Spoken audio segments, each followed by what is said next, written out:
दोस्तों, आज हम बात करने जा रहे हैं एक बहुत बड़ी गलतफहमी दूर करने की।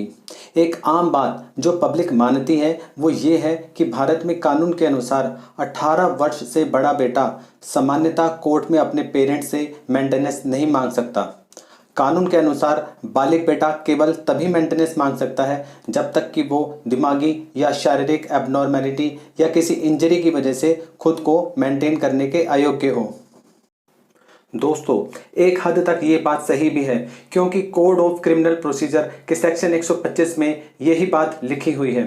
परंतु आज इस वीडियो में हम आपको बताएंगे कि कब और किन परिस्थितियों में बालिग हो चुका बेटा भी कोर्ट में अपने पेरेंट्स के खिलाफ मेंटेनेंस के लिए केस फाइल करके उनसे मेंटेनेंस क्लेम कर सकता है। दोस्तों, YouTube channel law and peace पर आपका एक बार फिर से हार्दिक स्वागत है। हमेशा की तरह आज भी हम आपके लिए कुछ नई और इंटरेस्टिंग लीगल नॉलेज लाए हैं जो भविष्य में आपके या आपके सर्कल के लोगों के बहुत काम आ सकती है। आप ये ज्ञान शेयर करके किसी ज़रूरतमंद बच्चे के उज्जवल भविष्य के बनाने में योगदान भी दे सकते हैं। दोस्तों, हमारे वीडियो का कंटेंट ओरिजिनल और प्रैक्टिकली कोर्ट्स में यूज़ हो रहा होता है। मैंने मेंटेनेंस पर यूट्यूब के अधिकतर वीडियो देखे हैं। किसी भी वीडियो में बालिग बेटा कैसे मेंटेनेंस मांग सकता है नहीं दिया गया है। तो हमारे चैनल का कोई भी वीडियो मिस मत कीजिए। हर वीडियो में आपको शर्त या कुछ नया कानूनी ज्ञान सीखने को मिलेगा। दोस्तों, आगे बढ़ने से पहले हमें कुछ मेंटेनेंस लॉ की बेसिक जानकारी ज़रूर होनी चाहिए क्योंकि कहा भी जाता है ना कि half knowledge is more dangerous, यानी अधूरा ज्ञान ज़्यादा खतरनाक होता है। दोस्तों, आपको बता दें कि Hindu adoption and maintenance act के सेक्शन 20 में लिखा है कि जायज़ और नाजायज़ बच्चे भी अपने पेरेंट्स से केवल तभी तक मेंटेनेंस क्लेम कर सकते हैं जब तक वो माइनर यानी 18 वर्ष से कम आयु के हैं। पर साथ ही इसी एक्ट के सेक्शन 20 के क्लॉज 3 में भी ये लिखा है कि बेटी अगर 18 वर्ष से बड़ी है पर अविवाहित है तो जब तक शादी ना हो जाए वो मेंटेनेंस मांग सकती है, पर शर्त यह है कि वो अपनी इनकम या अन्य प्रॉपर्टी से खुद को मेंटेन करने में असमर्थ हो। दोस्तों, यहाँ ये बात आपको पता होनी चाहिए कि Hindu adoptions and maintenance act केवल हिंदुओं पर एप्लीकेबल है, यानी इसके प्रोविजंस का लाभ केवल हिंदू ले सकते हैं, यानी मेंटेनेंस क्लेम करने वाला व्यक्ति हिंदू होना जरूरी है। जबकि सेक्शन 125 सीआरपीसी सभी धर्मों पर एप्लीकेबल है, यानी हिंदू, मुस्लिम व अन्य सभी धर्मों के लोग सेक्शन 125 सीआरपीसी के पिटीशन फाइल करके कोर्ट में मेंटेनेंस क्लेम कर सकते हैं।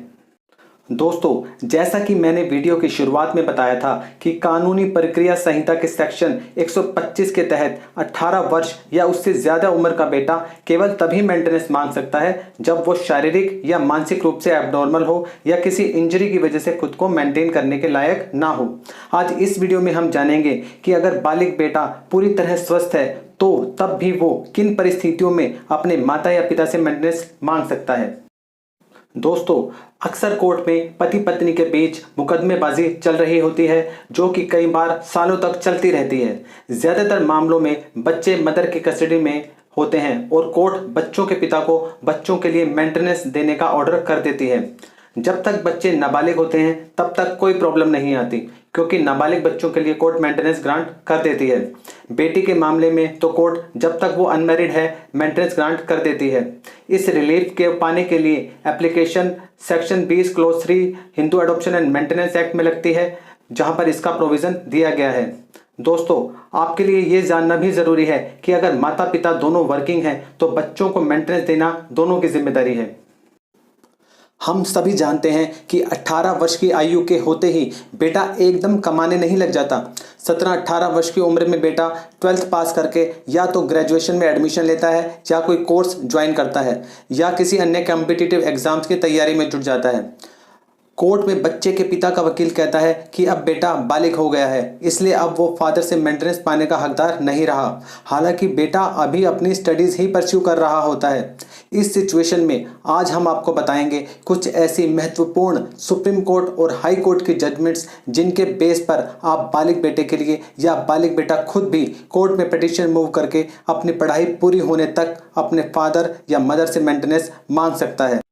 दोस्तों, अब जो मैं कहने जा रहा हूं ध्यान से सुनिएगा।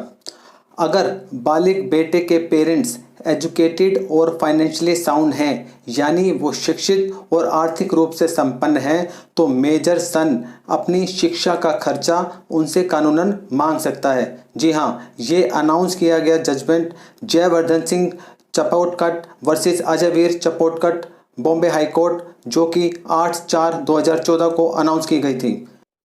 इस जजमेंट में कोर्ट ने ऑब्जर्व किया कि एक शिक्षित और वेल प्लेस्ड पेरेंट के बच्चे को अपने उज्जवल भविष्य के लिए अपनी पढ़ाई को जारी रखने का हक है। अगर ऐसे बच्चे के माता पिता तलाक भी ले चुके हैं, तब भी बच्चे का ये हक बना रहता है ताकि वो एक अच्छी इनकम कमाने लायक बन सके और अच्छा जीवन जी सके। कोर्ट ने इस केस में ऑर्डर किया कि मेजर बेटे को तब तक मेंटेनेंस मिलेगा जब तक वो अपनी पढ़ाई परस्यू कर रहा है या जब तक वो 25 वर्ष का नहीं हो जाता। कोर्ट ने आगे कहा कि बालिग होते ही बेटा आर्थिक रूप से स्वतंत्र नहीं हो जाता कि अपनी आजीविका कमा सके। हालांकि बालिग बेटे को ऐसा अमाउंट जो हायर स्टडीज़ के लिए दिया गया है उसे स्ट्रिक्ट सेंस में मेंटेनेंस नहीं कहा जा सकता, जैसे कि सेक्शन 125 CRPC या section 20 Hindu adoption and maintenance act में वर्णित है।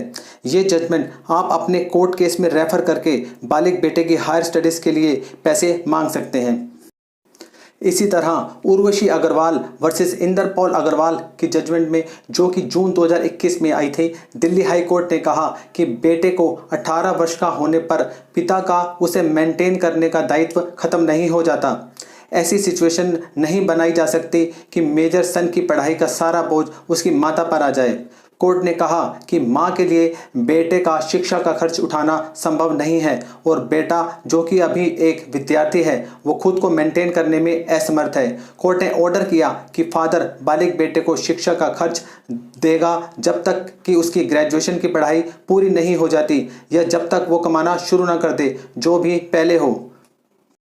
दोस्तों, तीसरी जजमेंट जो बालिग बेटे को अपने माँ बाप से पढ़ाई का खर्च दिलवाने में मदद करेगी वो है रीता दत्ता वर्सेस शुभेंदु दत्ता की लैंडमार्क जजमेंट।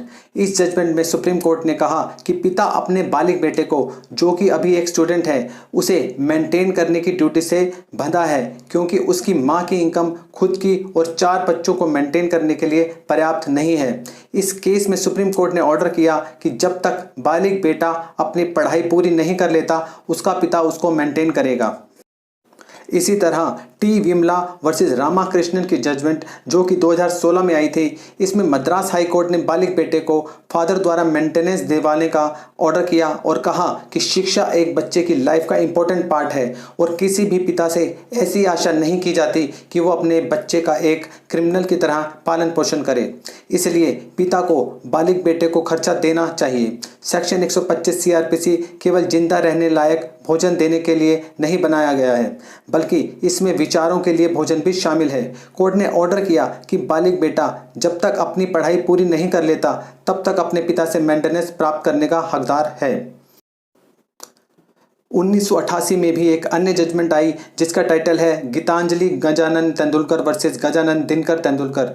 इस जजमेंट में बॉम्बे हाई कोर्ट ने कहा कि बालिग होते ही बेटे को भूखा मरने के लिए नहीं छोड़ा जा सकता।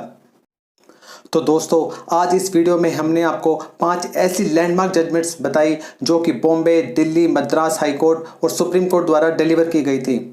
उनसे हमने आपको अवगत कराया। इन फैसलों को कोर्ट में रेफर करके एक बालिग बेटा अपने लिए अपने माता पिता से अपनी पढ़ाई का खर्चा मांग सकता है और कोर्ट से उसके सफल होने के चांसेस बहुत ज़्यादा बढ़ जाएंगे।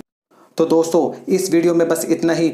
अगले वीडियो में बच्चों की मेंटेनेंस से संबंधित एक ऐसी छुपी हुई इंफॉर्मेशन आप तक पहुंचाएंगे जिससे लीगल फील्ड के ज़्यादातर बड़े बड़े दिग्गज भी अनजान हैं। तो मिलते हैं आपसे अगले वीडियो में। तब तक के लिए जय हिंद, जय भारत।